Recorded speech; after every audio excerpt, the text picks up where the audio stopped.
Всем привет, меня зовут Павел Собирай, и вы на канале, где мы разговариваем про современное танго.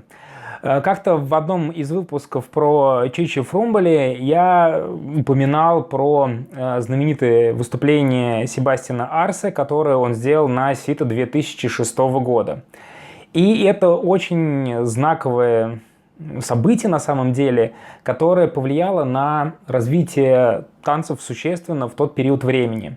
Несмотря на то, что это, возможно, сейчас там не миллионы просмотров, но тем не менее в те времена, когда еще основные видеозаписи ходили не в интернете, и тогда, в принципе, Ютуба еще толком не было в том виде, как мы его представляем сейчас, но тогда как бы видеозаписи с вообще всех там сит и различных каких-то фестивалей, конкурсов тоже тогда еще не было. Ну, короче, с фестивалей они расходились в основном по DVD или CD-дискам.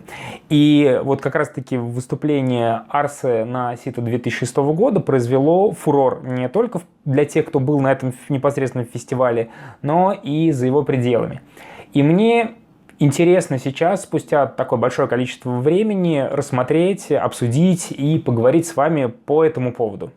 Давайте я для начала все-таки расскажу про себя и про свои впечатления.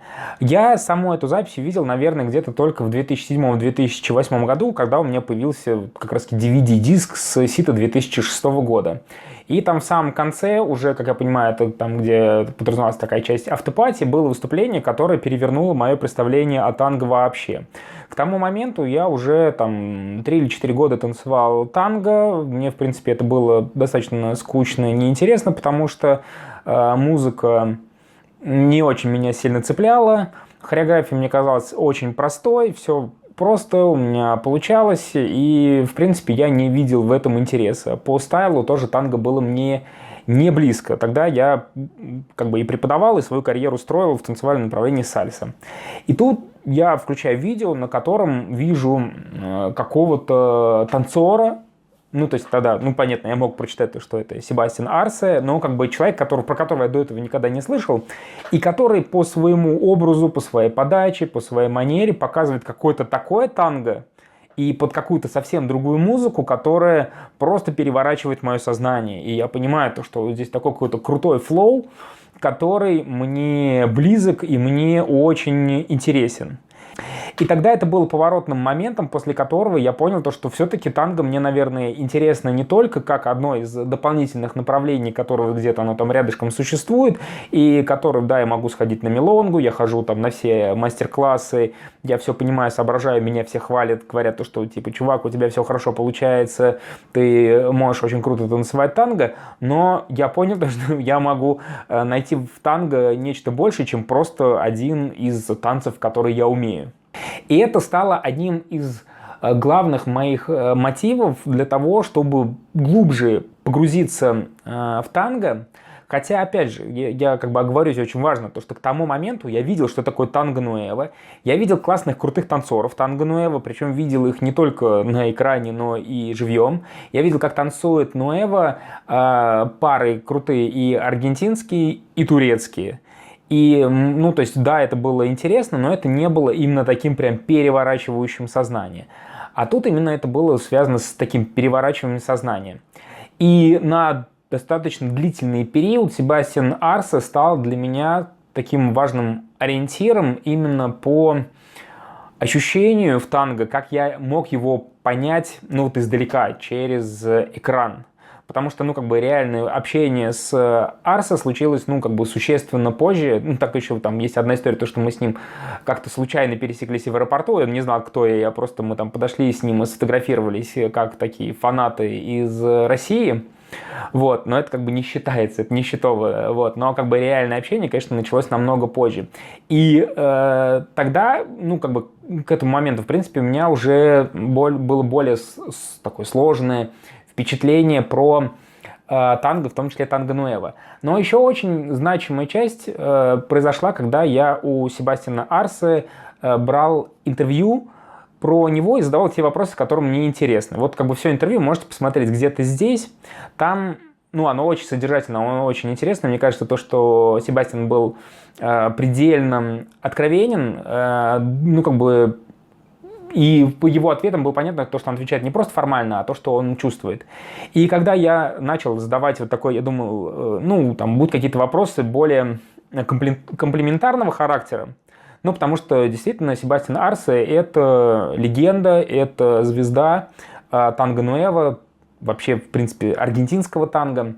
И как бы для меня вопрос про Сито 2006 года был такой вопрос, ну, как бы достаточно комплементарный, но в то же время мне хотелось знать какие-то определенные подробности. Поэтому для меня особо было удивительно, когда он начал как-то неожиданно для меня отвечать на этот вопрос. Я у него спросил: Себастьян, можешь рассказать про вот как ты там готовился, как все происходило, там, вот, когда ты танцевал свой известный танец, который перевернул там сознание многих людей на Сито 2006 года, и он очень немножко для меня странно начал отвечать на данный вопрос. Ну, сама как выступление мне вообще не нравится, да, я выгляжу ужасно, танцую ужасно, могу, конечно, танцевать лучше, и даже в этот момент я могли танцевать лучше, ну. Когда уже в дальнейшем, ну, то есть я как бы анализировал, и сейчас после, в том числе, просмотра там видео Чичи Фрумболи, и там, когда я послушал его интервью, когда я сопоставил именно с тем, то, что рассказывал Себастьян, для меня немножко картинка поменялась. И я понял то, что Себастьян как ученик, и его он как бы во всяком случае называл одним из своих главных учителей Копеса,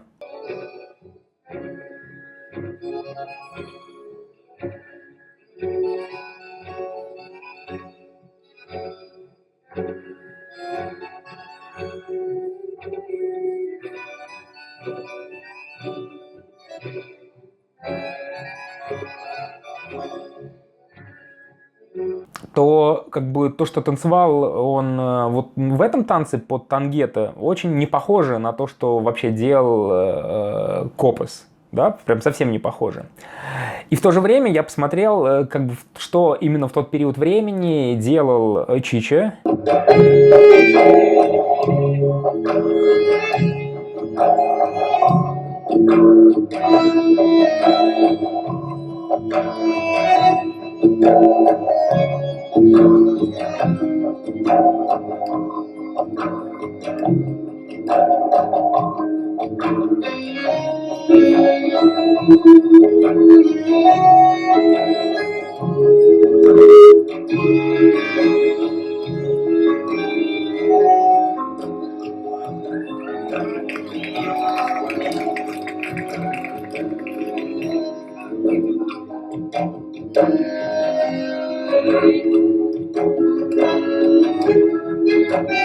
И то, что в этот момент было общение с Чичи, и сама эта история, как бы в целом, наложилось то, что это был такой, как бы, как сказать, момент, когда Себастьян, возможно, как бы искал себя, в том числе в связи с какими-то личными проблемами, которые у него были в жизни, и когда он максимально был, как сказать, такой уязвимый, очень глубоко чувствующий и не готовый такой выстраивать очень пафосную, правильную картинку. И именно, наверное, вот этот пиковый момент, когда его неожиданно поймали в этом состоянии, и ему нужно было выступить, когда одновременно был там и момент в жизни, и алкоголь, и душевные переживания, подарили нам вот этот крутой танец.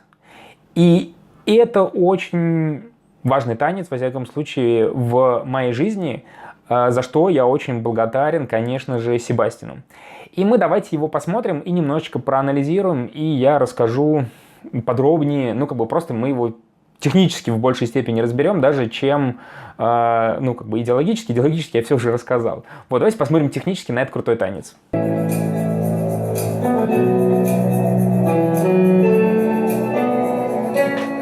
Ну, такой сразу уже по манере, сразу видно то, что как бы Себастьян не знает, что это за музыка, он не помнит, что это за музыка, тем более это кавер, да, сейчас, возможно, многие ее знают, этот трек, но видно то, что Себастьян эту музыку начинает исследовать, не зная ее, то есть он фактически импровизирует с чистого листа, то есть чувствуете как бы обещания, которые дает музыка.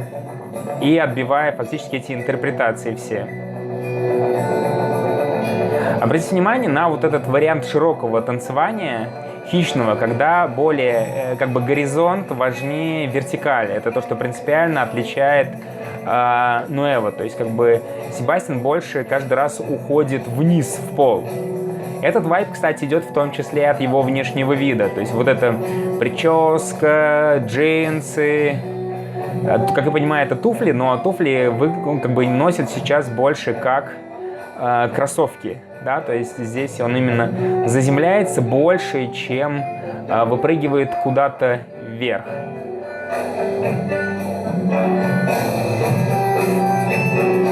То есть больше переносов веса на 90% переноса веса, чем такой частичный перенос веса, как это часто бывает в, ну, как бы в традиционном танго. Ну, конечно же, все эти перекруты вкусные, фишечки. Вот традиционное танго не подразумевает даже просто по манере, по характеру таких вот ну, долгих пауз. И, соответственно, здесь за счет вот этих пауз и возможности сделать классный панч, да, то есть как бы как-то вывести так необычно, чтобы зритель успел прочитать и чуть-чуть замедлиться.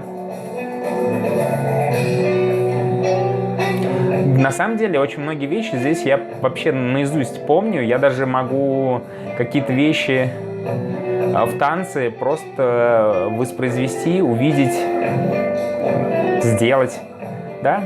И, опять же, здесь, так как Себастьян профессиональный артист, а не только как бы хороший танцор social dance, то, конечно же, здесь ему вся вот эта техника, смотрите, как широко сейчас будет.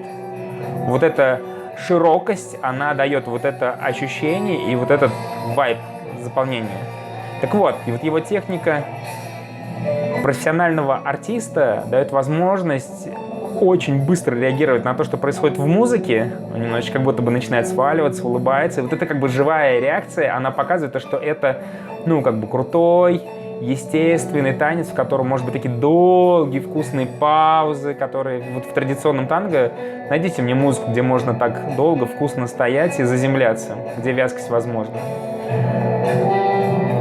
Вот. И, соответственно, как бы у Арса все вот эти штуки связаны со скруткой, с быстрыми ногами, со свободой делать различные ритмические рисунки, играть с музыкой. То есть он это реализует именно из-за максимально полной свободы, которая у него есть в теле. Тоже очень такой знаковый момент, фишечка. Панч, кстати, видите, с точки зрения драматургии, опять же, Себастьян все круто разгоняется. То есть каждый следующий пик выше, чем предыдущий. Поэтому этот танец может быть вполне такой быть каноничным именно с точки зрения даже выстраивания драматургии. И то есть здесь вот другой вайб, это уже характер мелонги. То есть Себастьян здесь разгоняется в такой уже прям мелонга-мелонга фактически. То есть музыка ему подсказывает, если раньше можно было делать что-то вязко, то здесь можно делать мелонгу. Да, и это, опять же, один из плюсов Нуэво, того, что можно танцевать под современную музыку, под современные каверы. В одной мелодии может быть у вас все. И характер, и ощущение вальса, и характер, и ощущение мелонги, и еще несколько характеров, которые характерны только для Нуэво. Вот, видно то, что Себастьян не понимает, когда закончится музыка, и пытается, ну, как бы, перейти в какую-то уже следующую идею. Но так как все равно уже, как бы, были очень крутые панчи до этого, вот, он пришел к тем моментам, видите, немножечко, опять же, сваливается. Вот, делает классные панчи, более мощные по музыке. Видите, его самого это веселит и радует, то, что он как бы вот ловит эти все акценты, и то, что все прям складывается так, как надо. Вот это сейчас будет очень крутой, сложная история, когда у нас очень мощная диссоциация между шагами. То есть он ведет партнершу на одно, сам перемещается по-другому. Это вот крутая техника и пауза. Видите, сразу видно то, что Себастьян не ожидал, что это уже окончание музыки, но он как бы еще дернулся для того, чтобы танцевать дальше. Вот мы с вами посмотрели как бы очень крутой танец. Здесь, я, как уже говорил, совпало очень-очень много различных факторов, которые подарили нам наикрутейший танец, который действительно даже через столько лет смотрится очень свежо, аутентично, насыщенно, вкусно и там драматично. И главные здесь пересекающиеся вещи, которые важны, это то, что очень шикарная функциональная подготовка Себастьяна, высокий уровень станцованности с Марианной, то есть они в тот момент очень много выступали и работали в Париже. Второе, это то, что возможность отключить привычные шаблоны и такой запустить протест, который в тот момент у него существовал, и вот этот момент поиска себя. Также то, что Арсе в этом поиске на него оказывало влияние Чичи Фрумболи, то есть и его влияние здесь очень сильно заметно и по внешнему виду, и по вайбу, и по вообще, я не знаю, какой-то манере вот этой хищной движения вдоль пола. Посмотрите, потому что другие видео Арса, он танцует, ну, совсем по-другому. И как бы до этого он там, я не знаю, несколько лет до этого он танцевал по-другому. И после этого, ну, то есть, а уж сейчас вообще молчу, ну, то есть это совсем как бы другая манера танца, другая идеология.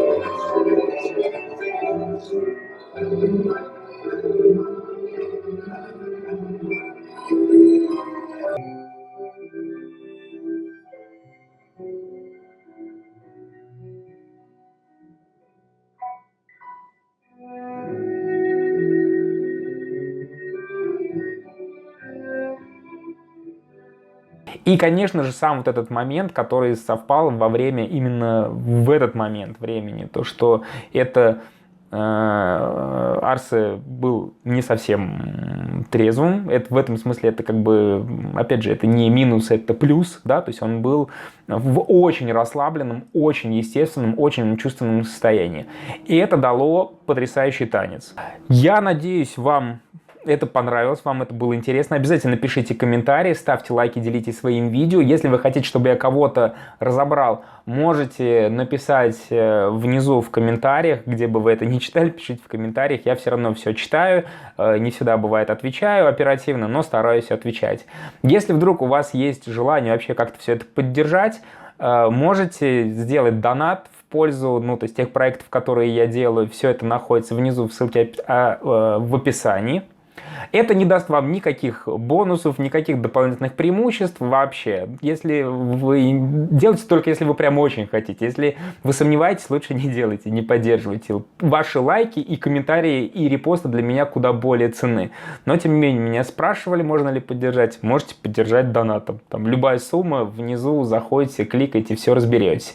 А на этом сегодня все. До встречи. Все это мы делаем для того, чтобы лучше разобраться в танго, а не для того, чтобы критиковать, спорить и там устраивать какие-то разборки. Вот самое главное, чтобы ваш танец становился лучше, и вы понимали, как крутые танцы делают самые величайшие мастера танго. До встречи!